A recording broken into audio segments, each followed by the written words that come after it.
Good morning दोस्तो. काय विषय नाही. आज सकाळ सकाळ आपला आलता पुष्कर बोलवायला. आपल्याला जायचं होतं महादेवाच्या मंदिरात पूजेला, त्यासाठी तो आलता बोलवायला. मग तो आलता मला हाक मारत, त्यामुळे मी गेलो खाली लवकर. हा पुष्कर आणि ह्याचा अजून एक भाऊ पियुष आणि शुभम. हा पुष्कर म्हणजे माझा बच्चा, मी ह्यांचा मामा आहे, सबस्क्रायबर आहे आपल्याकडे.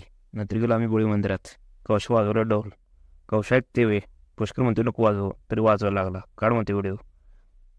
नंतर आपले आलते वीट आलते 1000-2000 वीट आलते आणि ह्या बांबूच्या मध्ये लावायची वेळ आली. हे काय रस्ता आहे ना, रस्त्यात जागाच नव्हती, त्यामुळे अशी वीट लावावं लागते, काय पर्यायच नाही. मिस्त्री लोक तर आलते. आणि आज आपलं विशेष म्हणजे आज आपले बांधणार होते चौकट, आणि आज मुहूर्त होता, त्यामुळे आज चौकट बांधायची. आज आपल्याला ब्लॉग चालू केला नाही की कोणतरी मध्येच येतं आणि नक्की बोलायला चालू होतं, त्याच्यामुळं व्हिडिओ करत असताना असं चालायचंच. आणि आज खालचं स्लॅब काढायचं होतं. त्यात हे सगळे प्लॅटा दिसतात काय, हे सगळं काढणार होते आज. कमीत कमी आम्ही 21-25 दिवस तरी सहज स्लॅब ठेवला असेल आम्ही. मग काय, जेवढा वेळ स्लॅब ठेवल तेवढं चांगलं असते. नंतर मग काय केलं, पप्पू शेट आणि मिस्टर लोक यांनी त्यात बांबू घातलं प्लेटात, आणि प्लेट अशा खाणं दाबायला लागले. प्लेट काय निघाना. मग काय, प्लेट खूप हार्ड होत्या. कमीत कमी नाही मिळत तरी एक प्लेट 4 ते 5 किलोची प्लेट असेल.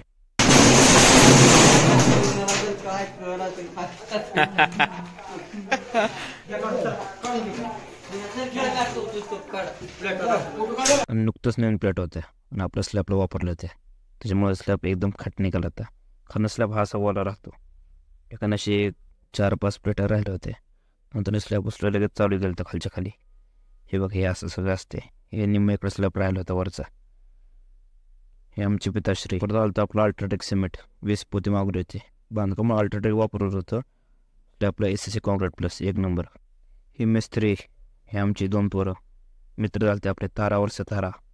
चौकट इतकी जड होती की आम्ही 3-4 जणांनी धरून चालले होते. 3 जण होतेच, पण वरती अजून एक 4था जण आलताच. या गटमधनं कशी नेले. नंतर ह्या जण्यातनं वरती निश्चित मग ते उभी केली. अशी उभी करायची वेळ आली आणि उभी करून नेली व्यवस्थित त्याने. कांता शेटचं काम खट असते, त्यात काय विषय नाही. अरे कहना क्या चाहते हो? इकडे एका सेटला पिलरला इकडं काते बांधला आणि इकडं खाली 2 विटं सोडून अशा वरनं खाली सोडलं, आणि मग ते बरोबर बॅलन्स करून त्याने चौकट मापत बांधली. आपलं बाबांचं लक्ष चाललं होतं कुठं काय वगैरे मापत येते का बघा चौकट वगैरे. नंतर पूजन सुरू झालं. मग आमचे कुंद काकू आणि आमचे रमेश काका, आरके काका, ह्या दोघांचे हस्ते पूजन केलं आम्ही. घराचा दुसरा टप्पा झाला. आता वरचं वीट बांधकाम वगैरे सुरू झालं. परत आमच्या मातोश्रीने पूजन केलं. नंतर मग तर आमचे सल्लागार बाळदादा म्हणजेच नागेश काका, 1 नंबर माणूस. यांच्या हस्ते आपण सगळं शास्त्रोक्त पद्धतीने घर बांधत होतो. आणि ह्यांना जे काय आहे आपण ते विचारत होतो. हे जी बनेलवर दिसतात ना धोत्रावर, ते हे आमचे नागेश काका म्हणजेच पुष्करचे वडील. नंतर मग सगळे पूजन वगैरे केलं.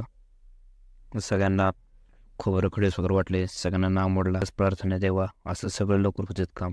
नंतर हे दिसतं खाली 2 कडे मी तुम्हाला दाखवलं, ते प्लेटात ठेवलं होते आतमध्ये स्लॅब टाकताना. एकदम खट स्लॅब निघाला. बाबाने मला बोलवलं, म्हणलं की इकडे तू राहायला नाम मोडायचा. मग त्याने मला नाम मोडायला बोलवलं. परत मी खाली आलो आणि ब्लॉग बनवलं, परत चालू केलं डबल. म्हणजे आमचे प्रणवचे वडील प्रकाश काका. आमची गल्ली म्हणजे पुणेकरांसारखं 1 ते 4 सगळं बंद, शांत असते. काम पण जोरात चाललं होतं. 5-10 तरी आज मिस्त्री लोक आलतेच. स्लॅब पडला ना अजून मोठा स्पेस असतो, बघितलं का, बस उंच बांधकाम दिसते.